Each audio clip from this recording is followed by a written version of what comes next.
21 जुलैच्या रात्री अचानक उपराष्ट्रपती जगदीप धनखड यांनी तब्येतीचं कारण देत आपल्या पदाचा राजीनामा दिला.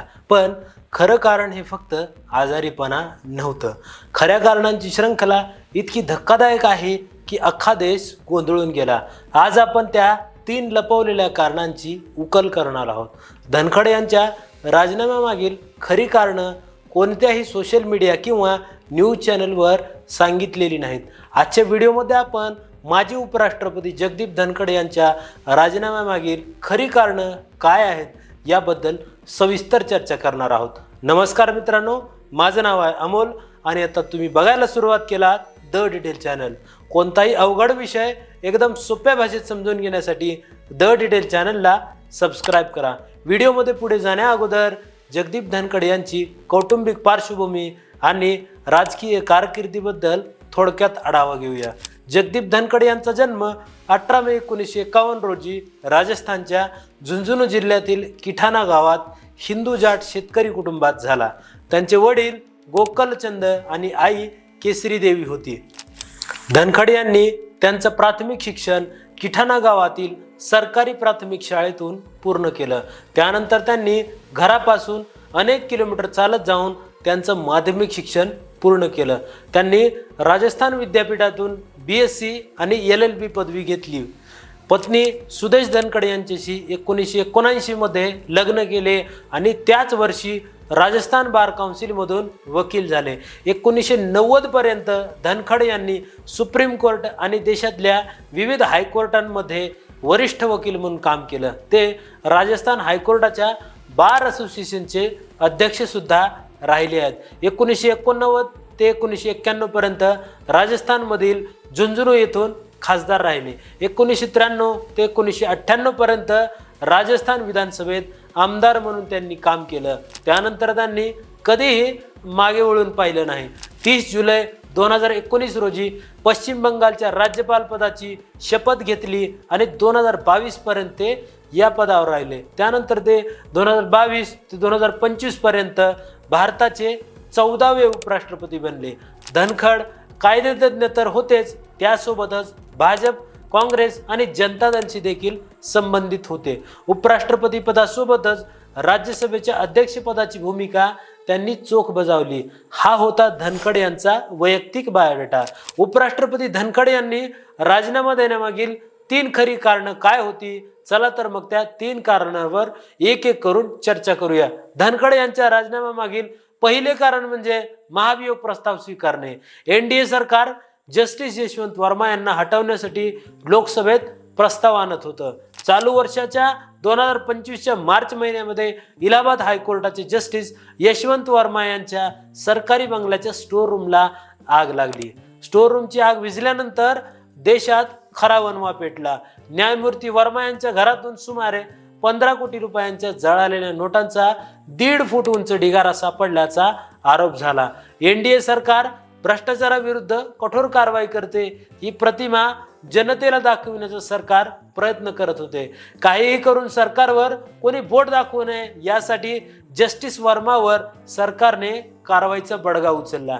त्यासाठी संसदीय कामकाज मंत्री किरण रिजिजू न्यायमूर्ती वर्मा यांच्या विरुद्धच्या महाभियोग प्रस्तावावर खासदारांच्या स्वाक्षऱ्या गोळा करण्यात व्यस्त होते. मागच्या आठवड्यात सोमवारी विरोधी पक्षनेते राहुल गांधी यांनीही या प्रस्तावावर स्वाक्षरी केली होती. पण त्याआधी त्याच संध्याकाळी राज्यसभेचे अध्यक्ष उपराष्ट्रपती धनखड यांनी 68हून अधिक विरोधी खासदारांनी स्वाक्षरी केलेला प्रस्ताव गुपचूप स्वीकारला आणि तो सर्वांसमोर ठेवला. या प्रस्तावाबद्दल मोदी सरकारला कोणतीही माहिती देण्यात आली नाही. विरोधी पक्षाकडून प्रस्ताव अगोदरच आल्याची माहिती धनखड यांनी सरकारला दिली. हे ऐकून सरकार पूर्णपणे हादरले, कारण त्यांना याबद्दल काहीही कल्पना नव्हती. सरकारला हे कळताच संसदेतील सत्ताधारी पक्षाच्या वरिष्ठ नेत्यांमध्ये एकच खळबळ उडाली. गृहमंत्री अमित शहा, भाजप अध्यक्ष JP नड्डा, परराष्ट्र मंत्री S जयशंकर आणि अर्थमंत्री निर्मला सीतारामन सारखे अनेक वरिष्ठ मंत्री डिफेन्स मिनिस्टर राजनाथ सिंह यांच्या दालनात जमले. त्यावेळी राज्यसभेतील NDA खासदारांनीही एका महत्त्वाच्या नोटीसवर स्वाक्षरी करण्यासाठी बोलवण्यात आले. दुसरीकडे उपराष्ट्रपती धनखड यांनी त्याच दिवशी दुपारी 4:30 वाजता राज्यसभेच्या व्यवसाय सल्लागार समितीची बैठक बोलावली होती। या बैठकीत भाजप अध्यक्ष JP नड्डा आणि संसदीय कामकाज मंत्री किरण रिजिजू अनुपस्थित राहिले। राज्यसभेत विरोधी पक्षाच्या प्रस्तावात जस्टिस वर्मा यांच्या महाभियोग प्रस्तावाचा उल्लेख होताच मतभेद निर्माण झाले आणि धनखड यांच्या राजीनामा नाट्यामागील हा वादच खरे कारण असल्याचे मानले जात आहे। स्ट्रेट फॉरवर्ड बोलणं, संवैधानिक भूमिका आणि तिखट विधाने करण्याच्या त्यांच्या स्वभावामुळे धनखड यांची कारकीर्द कायम विवादास्पद राहिली आहे। पण हे पहिल्यांदाच नाही। धनखड आणि सरकारमधील मतभेदांचा पाया यापूर्वीही अनेकदा रचला गेला आहे। धनखड यांच्या राजीनाम्यामागचे दुसरे मजबूत कारण म्हणजे न्यायव्यवस्थेबद्दल त्यांचा कडक दृष्टिकोन। उपराष्ट्रपती झाल्यापासून त्यांच्या न्यायव्यवस्थेबद्दल खूप कडक दृष्टिकोन होता। त्यांच्या जाहीर वक्तव्यांमुळे सरकार अनेकदा अस्वस्थ झाले। त्यांनी 7 जुलै रोजी न्यायव्यवस्थेबद्दल एक वक्तव्य केलं। निवृत्तीनंतर न्यायाधीशांना पदे देणे न्यायव्यवस्था कमकुवत करते, अशा विधानांमुळे सरकारला असे वाटले की धनखड हे कार्यपालिका आणि न्यायपालिका यांच्यात संघर्षाचे वातावरण निर्माण करत आहेत। त्यामुळे मोदी सरकारमध्ये धनखड विरोधी दुरावा तयार झाला। तिसरे मुख्य कारण म्हणजे शेतकरी आणि जाट समुदायावरील भूमिका। धनखड स्वतःला शेतकऱ्याचा मुलगा म्हणून घेण्यात कधीही मागे राहिले नाहीत। शेतकऱ्यांच्या प्रश्नावर त्यांनी आपले विचार उघडपणे मांडले।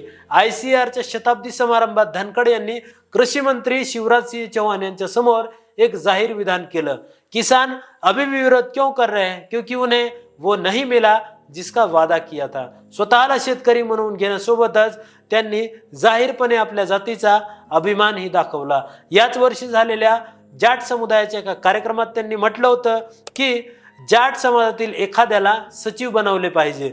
धनखड यांच्या अशा विधानामुळे आणि कृतीमुळे सरकार वारंवार अस्वस्थ होत होतं आणि त्यामुळेच अखेर तो दिवस आला आणि त्यांचा कार्यकाळ संपला। उपराष्ट्रपती जगदीप धनखड यांनी दिलेला राजीनामा म्हणजे एका शांत दिसणाऱ्या राजकीय भूकंपाचा पहिला धक्का होता। त्यामागे काय घडलं, त्याचा पुढे देशाच्या राजकारणावर काय परिणाम होईल याकडे सगळ्यांचं लक्ष लागून राहिलं आहे। हा राजीनामा मोदी सरकारसाठी सुद्धा अवघड जाऊ शकतो। धनखड यांच्या राजीनाम्यामागील खरे कारण सरकारला सांगावे लागेल। जर सरकारने राजीनाम्यामागचे खरे तथ्य सांगितले नाही तर विरोधकांना सरकारवर हल्ला करण्याची आणखी एक सुवर्ण संधी मिळेल। एकूणच धनखड यांच्या राजीनाम्याचं गूढ अजूनही उकललेलं नाही। मित्रांनो, जर तुम्हाला आजचा व्हिडिओ खरोखरच आवडला असेल तर या व्हिडिओला लाईक करा। असेच नॉलेजेबल व्हिडिओ पाहण्यासाठी आपल्या द डिटेल चॅनलला सबस्क्राईब करा। तुम्हाला पुढचा व्हिडिओ कोणत्या विषयावर पाहिजे ते सुद्धा आम्हाला कमेंट करून नक्की सांगा। तोपर्यंत जय हिंद, जय भारत।